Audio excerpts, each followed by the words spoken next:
Picture this. You're sitting in an algebra exam, and you're faced with a problem that looks deceptively simple. But deep down, you know it's going to eat up 5 solid minutes of your time. Okay, let's dive straight into this and look at exactly what I mean. Look at this. How long would it take you to multiply out 1 plus I to the 5th power? If you use traditional algebra, you're writing out 1 plus I 5 separate times, right? You're using the FOIL method over and over and over again. You have to carefully track your negative signs every single time an I squared pops up. It's tedious, it's incredibly frustrating, and honestly, it's a massive trap for simple arithmetic errors. But what if I told you there's a shortcut? By the end of this lecture, you're going to understand a completely different way to look at complex numbers, the mathematical theorem behind it, and exactly how to apply it to solve this exact problem, not in 5 minutes, but in literally a matter of seconds. So to understand this shortcut, we have to look at where complex numbers actually come from. The 19th century mathematician Leopold Kronecker famously said, "God made the integers, all else is the work of man." Complex numbers weren't just discovered lying around, they were actively invented by mathematicians over centuries, brilliant minds like Descartes, Euler, and Gauss. They created these numbers to solve mathematical puzzles that everyone else deemed completely impossible. And today, we're going to unlock the mechanics of their invention. Section 1. The complex plane. Now that we understand the historical weight of this, let's look at our visual foundation. Think of traditional plotting, what we call the rectangular form, kind of like navigating a city grid. If I give you a complex number, a plus bi, you can't just slap it on a standard number line. You need 2 dimensions. Notice how the horizontal axis is your real part, a. The vertical axis is your imaginary part, b. If you want to plot a point, you walk right a certain number of blocks, and then you walk up a certain number of blocks. It's pure grid navigation. But navigating a grid isn't the only way to measure where you are. The absolutely crucial point here is a concept called the modulus, denoted by absolute value bars around our complex number z. Now with real numbers, absolute value just means distance from 0. Well, in the complex plane, the modulus means the exact same thing. It's the absolute straight line distance from the origin, 0, 0, to your plotted point. We aren't counting city blocks anymore, we're drawing a direct line. Wait, this is super important. Look closely at the modulus formula. It's the square root of x squared plus y squared. Does that look familiar? It really should. It's literally just the Pythagorean theorem in disguise. Let's make this easier with an example. Say our complex number is 3 minus 4i. We go right 3, down 4. To find the straight line distance, we square 3 to get 9 and square negative 4 to get 16. Add them up, you get 25. The square root of 25 is 5, so our modulus is exactly 5. Section 2. Rectangular to polar form. Now that we know how to find our distance, let's introduce the main conceptual shift. We're moving from rectangular form to polar form, and this brilliantly illustrates the difference. Rectangular form is like driving a car through a city grid. Go 3 blocks east, turn, go 4 blocks north.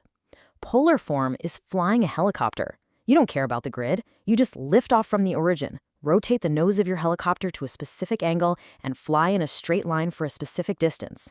Turn and fly. That's polar form.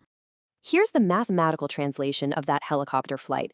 The polar form of a complex number is written as z equals r times the quantity cosine theta plus I sine theta. Let's break that down. R is your modulus, that's the distance you fly. Theta is your argument, that's the angle you point your nose. And because mathematicians love efficiency, you'll often see this entire chunk abbreviated as r cis theta, CIS standing for cosine I sine. Let's look at the exact steps to convert any standard complex number into this shiny new polar form.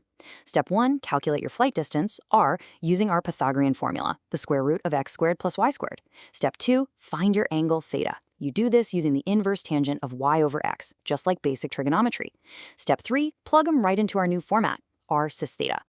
Let's lock this in with a quick visual example. Convert z equals 4i. On our grid, 4i means 0 real parts and 4 imaginary parts. You just walk 4 units straight up the vertical axis. So what's the straight line distance from the origin? Well, it's just 4. So r is 4. And what angle points straight up the y-axis? That's 90 degrees, or pi over 2 radians. So our polar form is simply 4 cis pi over 2. Now, you may be sitting there asking a very logical question. Wait, why are we doing this? If we already have x and y and we can plot it perfectly fine on a grid, why do we need r and beta? Aren't we just adding extra steps for no reason? It's a great question. The answer is that while adding and subtracting are incredibly easy in rectangular grid form, multiplying and dividing are an absolute nightmare. Polar form is about to give us a math superpower. Section 3, polar to rectangular form. But before we get to the magic, I want to quickly show you how easy it is to jump out of the helicopter and back onto the grid. If you're given a number in polar form, like 12 times cosine of pi over 6 plus I sine of pi over 6, and you need standard rectangular form, there's no fancy reverse engineering required at all. You literally just do the math. Evaluate the trig functions. The cosine of pi over 6 is root 3 over 2. The sine is 1 over 2. Plug those in, distribute your 12 across the parentheses, and boom, you're right back to an a plus bi rectangular number. It is that simple. Section 4, Math Magic, de Moivre's Theorem. Let's finally deliver on that promise from the very beginning of the explainer and look at the real power of polar form. I want you to look closely at this table. When you want to multiply two complex numbers in polar form, you don't FOIL anything. You simply multiply their r values together and you add their angles together. That's it. Multiply the lengths, add the angles. Dividing, it's just as easy. Divide the first r by the second r and subtract the bottom angle from the top angle. Let's see how unbelievably fast this is in practice. Say we want to multiply 4 cis 80 degrees by 2 cis 145 degrees. Step 1, multiply the moduli. 4 times 2 is 8. Step 2, add the arguments. 80 plus 145 is 225. Your final answer is 8 cis 225 degrees. What would have taken multiple steps of tedious complex algebraic multiplication is reduced to literal primary school addition. And this brings us to the ultimate shortcut, Abraham de Moivre's theorem. De Moivre realized that if multiplying two polar numbers means adding their angles, then raising a number to a power, which is really just multiplying it by itself repeatedly, has an incredibly simple rule. To raise a complex number to the power of n, you just raise your modulus r to the power of n, and you multiply your angle theta by n. The formula you see here, z to the n equals r to the n, cis n times theta, is your ultimate cheat code. So let's go back and crush that painful problem from our hook. We want to solve 1 plus I to the 5th power. Step 1, convert to polar. R is the square root of 1 squared plus 1 squared, so root 2. The angle pointing to the coordinate 1, 1 is exactly 45 degrees, or pi over 4. So our base is root 2 cis pi over 4. Step 2, apply de Moivre's theorem for the power of 5. Raise root 2 to the 5th power, which gives us 4 root 2. Then, just multiply our angle by 5, giving us 5 pi over 4. Step 3, convert it back. Evaluate the sine and cosine of 5 pi over 4. Distribute your 4 root 2. And in exactly 3 lines of work, you arrive at your final answer, -4 minus 4i. No tedious foiling required whatsoever. Section 5, finding complex roots. Because if we can fast forward using powers, you bet we can also rewind. Think about it. If raising a number to a power means multiplying the angle, taking the root of a number naturally means dividing the angle. The nth root theorem states we take the real nth root of our modulus r, and we divide our angle theta by n. But look closely at the numerator of our angle there. There's a crucial addition of plus 2k pi. Because going in a full circle around the complex plane brings you right back to the same spot, complex roots are periodic. We have to capture every single one of them. Time for a common mistake checkpoint. Listen, this trips up students constantly.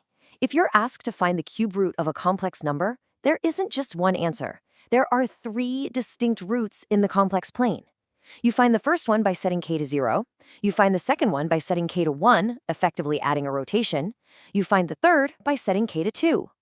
Always remember to add that full periodic circle divided by n to find your next root. Okay, before we finish up, let's summarize the key points of your brand new toolkit.